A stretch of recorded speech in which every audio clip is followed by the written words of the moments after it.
Warahmatullahi wabarakatuh. Alhamdulillah wassalatu wassalam ala Rasulillah wa ala alihi wa man wala hamma ba'd. Alhamdulillah, setelah kita mendirikan salat zuhur secara berjamaah, semoga semua yang telah kita lakukan mendapatkan keridhaan dan keberkahan dari Allah Subhanahu wa taala. Amin ya rabbal alamin. Hadirin dan hadirat yang dimuliakan Allah, mari dalam kesempatan yang sangat singkat ini kembali kita melanjutkan kegiatan rutin kita yang telah kita jadwalkan di tempat yang kita cintai ini. Dan di pekan ini kita akan, atau di hari ini kita akan membahas tentang satu hari bersama Rasul sallallahu alaihi wasallam, yang alhamdulillah kita masih berbicara tentang tidurnya Rasulullah sallallahu alaihi wasallam. Yang sudah kita bahas sebelumnya bahwa tidur itu adalah ibadah, dan Rasulullah sallallahu alaihi wasallam memberikan beberapa amalan sebelum beliau tidur. Dan saat ini kita akan melanjutkan apa yang biasa dilakukan Rasulullah SAW sebelum beliau tidur. Yang pertama yaitu beliau mematikan lampu. Sekali lagi, ini adalah sunnah. Kemarin kita juga mematikan lampu sebelum kita tidur di rumah kita, tapi mungkin kemarin karena kita mikir untuk hemat listrik dan seterusnya, tapi kita sekarang bukan karena listriknya. Selain listrik, tapi yang paling utama kita mematikan lampu itu karena mengikuti Nabi Muhammad SAW. Dikatakan oleh Jabir bin Abdullah, Rasulullah SAW bersabda, "Atfi'u al-masabih idza raqadtum."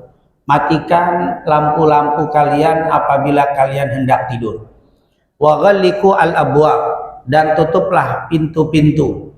Wa auqu al-asqiyah, dan juga tutup, yaitu tempat-tempat minum, bejana-bejana minum. Wa khimmiru ta'am wa syarab walau bi'udin ta'ruduhu alaih, dan juga jangan dibiarkan bejana yang berisi makanan atau minuman itu terbuka. Kalau seandainya tidak ada tutupnya, walaupun hanya sekedar kayu yang diletakkan di atasnya. Ini adalah sunnah Rasulullah SAW di hadis riwayat Imam Al-Bukhari. Tentunya begitu panjang penjelasan ulama di hadis ini, yang semua kita lakukan tidak mengurangi tawakal kita kepada Allah. Kita tetap tawakal, rumah kita kunci, itu adalah salah satu cara tawakal kepada Allah. Kemudian tidak membiarkan makanan terbuka, karena nanti ada riwayat yang lain di malam hari banyak balak, banyak penyakit yang mau turunkan di waktu malam. Makanya kita tutup. Dan kata para ulama, kalau rumah kita tutup dalam rangka mengikuti Nabi dengan menyebut nama Allah. Kita tutup makanan kita karena Allah, menyebut nama Allah, mengikut Nabi Muhammad, maka tidak akan ada yang bisa membukanya. Ini kita lakukan dengan menyebut nama Allah dan mengikuti Rasul. Jadi saat kita matikan lampu, tutup pintu, menutup bejana, itu selain mendapatkan kebaikan duniawi, juga bernilai ukhrawi, bernilai ibadah di hadapan Allah SWT. Kemudian Nabi biasanya yaitu beliau tidak tidur kecuali dia mengibaskan pakaiannya, atau mungkin kalau kita sekarang pembersih di tempat tidurnya. Dikatakan dalam hadits Abu Hurairah, Rasulullah bersabda, "Idza awa ahadukum ila firasyi." Kalau kalian mau naik ke tempat tidur kalian, falyanfuz firasyahu bidakhili izari. Kibaslah tempat tidurmu itu dengan daleman bajunya. Maksudnya dengan sesuatu yang bisa membersihkan, dengan sapu lidi kita, dengan kain. Intinya walaupun waktu pagi kasur kita sudah kita rapikan, spray baru, selimut baru dicuci, tapi waktu mau tidur tetap sunnah dikibaskan. Ini sunnah Rasulullah SAW. Kenapa? Fa innahu la yadri ma khalafahu ali. Karena dia tidak tahu apa yang ada di belakang kasurmu, di spraymu itu. Ternyata dari hadis ini para ulama, yaitu para pakar hadis dan juga bekerja sama dengan kesehatan di Irak, pernah mengadakan penelitian hadis ini. Dan ternyata di selimut itu banyak sekali, atau di spray itu walaupun bersih, kalau ditinggalkan beberapa waktu itu ada sejenis binatang kecil. Itu ditemukan oleh para ulama yang ada di Irak. Diadakan penelitian, dan subhanallah Nabi sudah mengajarkan kepada kita. Maka maaf, ini menjaga supaya kesehatan kita, kulit kita terjaga. Jadi disunahkan kibas walaupun bersih. Apalagi maaf, kita masuk ke hotel, baru masuk, kelihatannya bersih, tapi sunnah. Tetap sunnahnya itu mengibas-ngibas tempat tidur kita. Ini sunnah Rasul. Seandainya bersih, tidak ada binatang, tetap kita dapat pahala. karena mengikuti Nabi Muhammad SAW. Jadi intinya pertama ikuti Rasulullah, maka selain bernilai bersih kita akan mendapatkan nilai pahala dari Allah Subhanahu wa taala.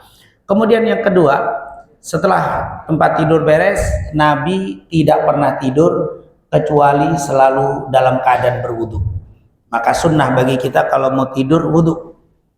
Jadi wudu ini bukan hanya identik mau sholat saja, tetapi ketika kita mau tidur pun disunnahkan berwudu. Bahkan Nabi mengatakan dari Barra ibn Azib, Rasulullah bersabda, "Idza ataita madja'a." Kalau kamu mendatangi tempat tidurmu, fatawaddo wudu akalis sholat. Wudulah seperti kamu wudu hendak mendirikan sholat. Kenapa? Ada hadis yang luar biasa dari Abu Hurairah. Rasulullah bersabda, "Man bata tahiran." Siapa yang tidur dalam keadaan berwudu, bata fi syi'arihi malak.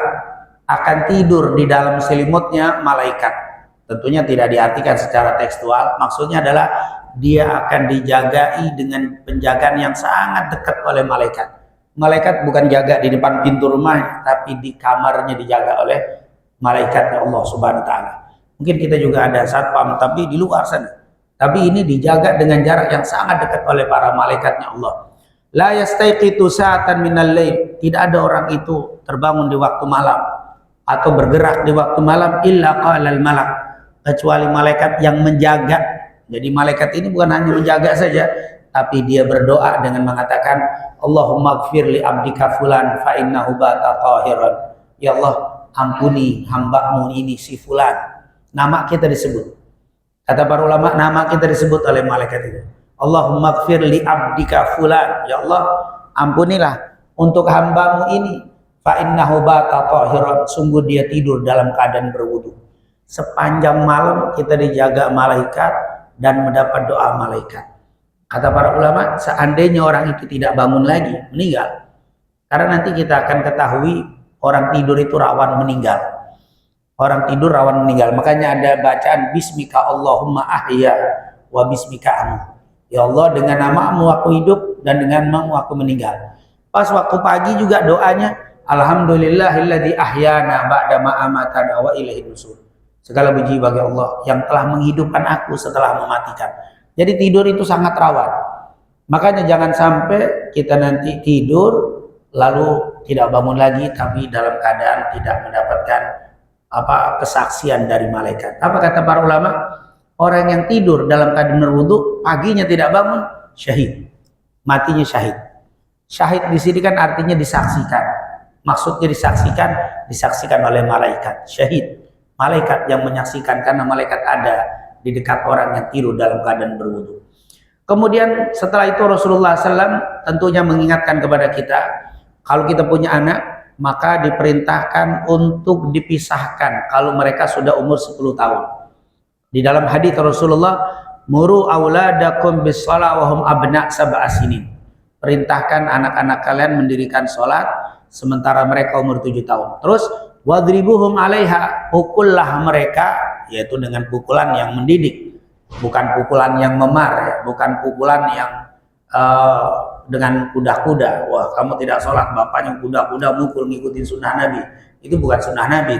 Pukulan ghair mumarrad, pukulan yang tidak menimbulkan bekas. Artinya apa? Pukulan yang menunjukkan engkau marah karena kamu tidak sholat. Itu yang diajarkan. Kata para ulama, orang kalau mukulnya keras, anak itu memikirkan sakit, tapi tidak memikirkan marahnya orang tua. Tapi kalau pukulannya lemah, dia tidak merasakan sakit, tapi yang terpikirkan marahnya orang tua. Jadi timbulkan orang tua itu marah dan tidak suka kalau dia tidak sholat. Jadi bukan menimbulkan bekas yang mikir. Akhirnya anak tadi bukan mikirin orang tua, tapi mikirin sakitnya. Jangan. Berikan pukulan yang mendidik, yang tidak menimbulkan bekas. Terus wahum abna wadribuhum 'alaiha wahum abna asyr wa farriqu bainahum fil madhaji. Dan jangan lupa, maka pisahkan mereka di dalam tempat tidur sementara mereka sudah 10 tahun. Pendidikan dari Rasulullah. Tidak boleh seorang bapak ibu membiarkan anak-anaknya tidur satu ranjang, satu kasur, berdua, walaupun laki sama laki, setelah umur mereka 10 tahun tidak boleh didempetkan. Harus dipisah. Syukur-syukur rumah besar, kamar sendiri. Kalau tidak, satu kamar tapi beda ranjang. beda kasur. Kalau nggak punya juga Ustaz, nggak ada 2 kasur, rumah sempit. 1 kasur pisahkan dengan guling, jangan sampai mereka bersentuhan secara langsung. Ini pendidikan yang luar biasa, nanti tentunya efeknya nanti untuk menjaga hal-hal yang tidak diinginkan. Maka dipisahkan. Wa farriqu bainahum fil madaji'.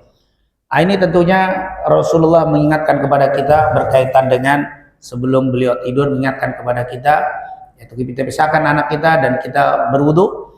Kemudian kita tidur. Nah, saat tidur bagaimana Rasulullah SAW menjelaskan kepada kita? Yang pertama, jangan tidur tanpa menyebut nama Allah. Rasulullah selalu mengingatkan kepada kita untuk selalu berzikir saat hendak tidur. Kenapa? Berkata Abu Hurairah, Rasulullah SAW bersabda, manittaja'a madja'an, siapa yang tidur di satu tempat tidur, la yadhkurullaha fi, dan dia tidak menyebut nama Allah, tidak berzikir sama sekali, kanat alaihi minallahi tirah, maka tidurnya itu bagaikan tirah di sisi Allah. Apa itu tirah? Maaf, kotoran unta yang sudah kering, mungkin kotoran hewan, sapi yang sudah kering, itu namanya tirah. Artinya apa? Tidak ada nilainya, tidak ada harganya tidurnya di hadapan Allah. Allah tidak suka dengan orang. Kenapa? Karena dia tidak menyebut nama Allah. Bahkan di dalam hadis lain dari Jabir bin Abdullah Ansari, Rasulullah pernah mengatakan begini, idza awar rajulu ila firasyi atahu malakun wa syaitan. Kalau kita mau tidur, kita sudah bergerak menuju kamar kita mau tidur, akan didatangi orang ini 2. Yang pertama malak, yang kedua syaitan. Malaikat mendekati, syaitan pun mendekati. Apa kata malaikat? Fayaqulul malak. Malaikat yang mendekati orang itu mengatakan, ikhtim bi khair. Tutuplah harimu dengan kebaikan. Ikhtim bi khair. Tutup harimu ini dengan kebaikan. Wa yaqulu syaitan. Sementara syaitan mengatakan ikhtim bi syarr. Tutuplah harimu dengan keburukan. Maka fa in dzakarallah, tiba-tiba orang itu naik ke tempat tidurnya menyebut nama Allah, tsummanam, kemudian dia tidur, menyebut nama Allah lalu dia tidur, batatil malaika takla'u, maka malaikat menjaganya dan syaitan itu akan pergi. Subhanallah, memang kadang-kadang ada tantangan kalau kita mau tidur. Bawaannya inginnya naik ke tempat tidur tanpa menyebut nama Allah, karena itu bisikan syaitan. Tapi bagi orang yang kuat imannya dan dia tahu fadilah, keutamaan orang tidur dengan menyebut nama Allah, demi Allah dia akan berusaha tidak mau memejamkan matanya kecuali menyebut nama Allah, supaya dia dapat pengawalan, penjagaan dari malaikat Allah Subhanahu wa taala. Dan orang yang tidurnya tidak menyebut nama Allah, apa kata syaitan? Sungguh dia telah menutup harinya dengan keburukan. Dan saat itu malaikat pergi, syaitan yang duduk dan berada di sekitar orang itu. Sementara kalau dia membaca menyebut nama Allah, malaikat bilang, sungguh orang ini telah menutup harinya dengan kebaikan. Bapak Ibu yang dimuliakan Allah, menutup hari dengan kebaikan, menutup hari dengan keburukan, ketahuilah bahwa innamal a'malu bil khawatim. Amal itu yang paling bernilai adalah di akhirnya. Makanya kita pun hidup, yang dilihat adalah akhir hayatnya, husnul khatimah. Ketika kita makan, yang berkah justru akhir-akhir, sisa-sisa makanannya. Begitulah waktu yang berkah justru saat kita mau menutup hari kita. Maka jangan sampai hilang keberkahan hari-hari kita yang kita lalui kecuali kita tutup dengan kebaikan. InsyaAllah kita semuanya bisa selalu menghiasi hari-hari kita, terutama di sebelum tidur kita, dengan menyebut nama Allah Subhanahu wa taala. Bahkan dari keterangan hadis Jabir tadi, beliau berkata, aku mendengar Rasulullah, orang yang tidur tanpa menyebut nama Allah, maka syaitan akan tidur bersamanya. Nah, ini tentunya kalimat-kalimat seperti ini cukup banyak dalam hadis-hadis Rasulullah SAW. Dan yang terakhir, yang paling penting, apa yang dibaca Rasul dari ayat-ayat Al-Quran. Biasanya Nabi saat meletakkan badan di tempat tidur, Rasulullah membaca seperti ini. Memang baca ini agak panjang, mungkin kalau kita belum hafal dengan bahasa Arabnya, boleh dengan bahasa Indonesianya. Bismika Rabbi wada'tu janbi wa bika arfa'u. in amsakta nafsi farhamha wa in arsaltaha fadfadha bima tahfadhu bihi ibadakas salihin. Artinya, ya Allah, saya tidur, saya bangun dengan izin-Mu ya Allah. Ya Allah, jika aku malam ini tidur dan tidak bangkit lagi, tidak bangun lagi, Engkau meninggalkan, maka kasih sayangilah aku ya Allah. Tapi jika Engkau berikan aku hidup, Engkau hidupkan aku lagi besok pagi, jagalah aku sebagaimana Engkau jaga hamba-hamba-Mu yang soleh. Ini menggambarkan bahwa orang tidur itu sangat rawan. Rawan bisa bangun, bisa tidak besok paginya. Makanya ini doa-doa itu selalu berkaitan dengan kematian. Kalau kita lihat dari semua doa-doa tidur itu rata-rata seperti mengandung kematian. Insyaallah Allah berikan panjang umur, sehat walafiat kepada kita semuanya. Amin ya rabbal alamin. Kita ringkas yang terakhir, ayat yang biasa dibaca Rasul sebelum tidur. Alhamdulillah ayat-ayatnya tidak panjang-panjang, jadi bisa kita amalkan semua. Yang pertama, surat Al-Ikhlas, Al-Falaq, dan An-Nas. Hadis Bukhari. Nabi Muhammad SAW karena idza awa ila firasyi, Nabi kalau naik ke tempat tidurnya, jama'a kaffai, dia kumpulkan dua tangannya, telapaknya dia begini kan. Tsumma nafatha fihima faqara fihima, dia baca qul huwallahu ahad sampai habis, qul a'udzu birabbil falaq, qul a'udzu birabbin nas, kemudian ditiup. Tangannya ditiup, kemudian tsumma yamsah bihima, dengan keduanya dipegang atau diusap, mastata'a min jasadih, apa yang bisa dipegang, yabda'u bihima ala ra'si wa wajih, dimulai dari kepala kemudian ke muka diusap, terus badan, lalu ulang lagi bismillah, qul huwallahu ahad, qul a'udzu birabbil falaq, qul a'udzu birabbin nas, ditiup. Itu 3 kali dilakukan oleh Rasul. Ini hadis riwayat Imam Al-Bukhari. Nabi tidak pernah tidur di malam hari kecuali melakukan itu. Ini meruqyah diri sendiri. Dan sebelum beliau meninggal, Rasulullah sudah tidak kuat lagi karena Rasulullah itu sempat sakit 23 hari sebelum wafat. Dan parah sakitnya Rasul di hari Kamis, meninggal hari Senin. Dari hari Kamis Rasulullah sudah tidak bisa mengangkat. Maka apa? Aisyah diminta untuk mendekatkan kedua tangannya di mulutnya Nabi. Nabi membaca qul Al-Falaq, An-Nas, ditiup oleh Rasul. Kemudian tangan Aisyah itu diusapkan ke badan Nabi Muhammad. Sampai mau meninggalnya tidak meninggalkan itu amalan. Sangat sederhana. Tapi ini luar biasa. Kata Aisyah, sampai akhir hayatnya Rasul nggak bisa lagi tangannya. Beliau minta aku begini. Kemudian dia tiup setelah baca qul Al-Falaq, An-Nas, ditiup. Setelah ditiup oleh Rasul, aku usap ke badannya Nabi, lalu aku usapkan ke badanku. Aku minta keberkahan dari apa yang dilakukan Nabi Muhammad. Artinya sampai mau meninggal Rasul tidak meninggalkan amalan ini. Alangkah sayangnya kita dalam keadaan seger, dalam keadaan sehat, tapi tidak melakukan ini. Sangat sederhana. Dan ini sebaik-baik ruqyah. Apa kata para ulama? Seandainya malam itu ada orang yang tidak suka dengan kita, dia kirim sihir, dia kirim nujum, teluh, dan sebagainya, tertolak. Karena ini adalah hisnul hasin, benteng yang sangat kuat dari Allah Subhanahu wa ta'ala. Meruqyah. Bahkan kalau kita punya anak, boleh anak kecil kita sebelum tidur qul Al-Falaq, An-Nas, kemudian usapkan. Karena ya jangan kira tahun 2025 tidak ada sihir, tidak ada teluh. Sihir sampai yaumul qiyamah itu akan ada. Walaupun dengan model-model yang berbeda. Zaman dulu sihirnya berbeda, tapi sekarang ada dengan cara yang berbeda. Tetapi jangan khawatir, ruqyah diri kita sendiri. Ini merupakan amalan Bukhari Muslim dan Rasulullah tidak pernah meninggalkan. Qul Al-Falaq, An-Nas 3 kali, tapi ditiup sunnahnya. Kemudian surat Al-Kafirun, Rasulullah SAW, surat Al-Kafirun dikatakan dari Naufal pernah didatang ke Rasulullah. Rasulullah tanya, ada apa engkau datang ke sini wahai Naufal? Apa kata beliau? Ji'tu litu'allimani syai'an aguluhu inda manami. Ya Rasul, saya datang ke sini mau nyari amalan. Amalan apa yang saya harus baca saat saya mau tidur? Apa jawab Nabi? Iqra qul ya ayyuhal kafirun inda manami. Saat kau mau tidur, baca qul ya ayyuhal kafirun. Kenapa? Fa innaha bara'atun minasyirik. Kalau kau baca itu sampai pagi kau dijaga tauhidmu. Amalan yang menjaga tauhid. Kulhu dan kuliah. Ini dua, ini surat tauhid ini. Makanya kalau bapak ibu berangkat umroh, sholat 2 maqam Ibrahim, kulhu, kuliah, kulhu. Semua di mana-mana kuliah. Gobliyah subuh, kuliah, kulhu. Isra qul yakulhu itu harus ngelotok itu kalau bahasa itu. Jangan sampai al-kafirun mundar-mandir nggak ketemu-ketemu, la abudu matabun muter-muter. Itu harus ngelotok sekali, harus hafal sekali.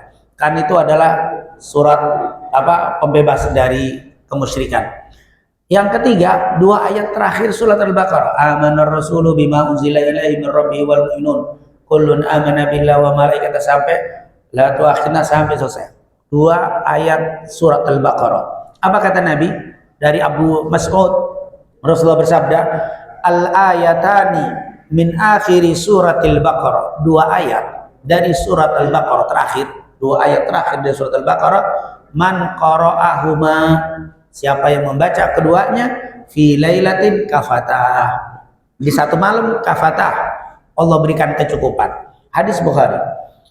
Maksudnya apa? Dua ayat terakhir surat Al-Baqarah siapa membaca di waktu malam, kafatah, dikasih kecukupan. Maksudnya kecukupan dari hal-hal yang dia inginkan.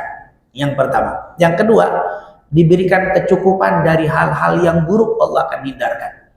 Sampai-sampai ada ulama bilang begitu.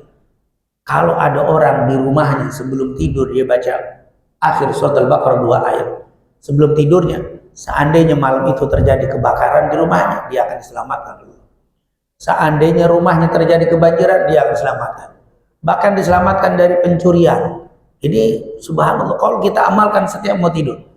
Selain rumah kita sudah kita tutup, kita rapi, kemudian baca, Allah jaga. Kafata maksudnya apa? Diberikan kecukupan baginya dari berbagai macam kejahatan zahir dan batin. Ya Allah, amana rasulu bima unzila ilaihi min rabbil alamin. Kullun amana billahi wa malaikatihi wa kutubihi la nufarriqu baina ahadin min rusuli wa qalu sami'na wa ata'na ghufrana rabbana wa ilaik rabbana la, terus sampai habis. Hanya ayatnya agak panjang, tapi insya Allah ini ayat sudah gak asing untuk kita. Rabbana la tu'akhidna in nasina aw akhtana. Insya Allah biasakan baca dua ayat, maka kita akan dijaga oleh Allah Subhanahu wa ta'ala. Dan yang keempat, ayat kursi yang sebagai terakhir ini saja. Tidak ada lagi surat yang dibaca oleh Nabi kecuali kulhu, al-falaq, an-nas 3 kali sambil meniup. Yang keempat adalah al-kafirun. Yang kelima, 2 ayat terakhir surat Al-Baqarah. Dan yang lima ini kalau dihitung adalah ayat kursi. Ini hadis yang cukup panjang Bukhari dari Abu Hurairah. Waktu itu Rasulullah memerintahkan Abu Hurairah untuk menjaga zakat mal, dalam riwayat zakat fitri, yaitu di bulan Ramadan. Zakat waktu itu adalah kurma. Abu Hurairah menjaga.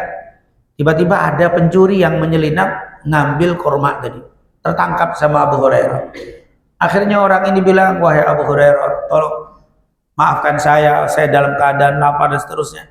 Jangan kau adukan, jangan kau tangkap aku dan kau serahkan kepada Nabi. Dilepas sama Abu Hurairah. Besoknya mencuri lagi. Besoknya mencuri lagi sampai malam ketiga ditangkap. Kata Abu Hurairah, tidak. Aku tangkap dan aku adukan kau kepada Rasul. Apa kata orang ini? Bilang, wahai Abu Hurairah, kalau engkau lepaskan aku akan kasih amalan. Amalan ini sangat istimewa, kata orang itu. Abu Hurairah mendengar dikasih amalan, diterima. Mungkin kalau dikasih yang lain nggak nafsu, tapi kalau dikasih amalan luar biasa ini orang dulu.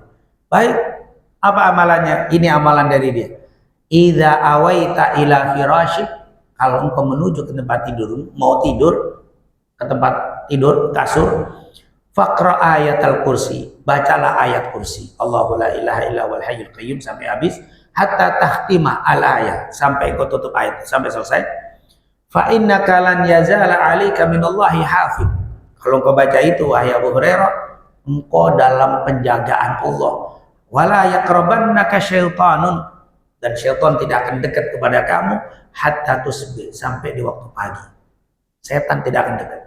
Akhirnya Abu Hurairah gembira, dilepas orang itu. Besoknya diadukan ke Rasulullah.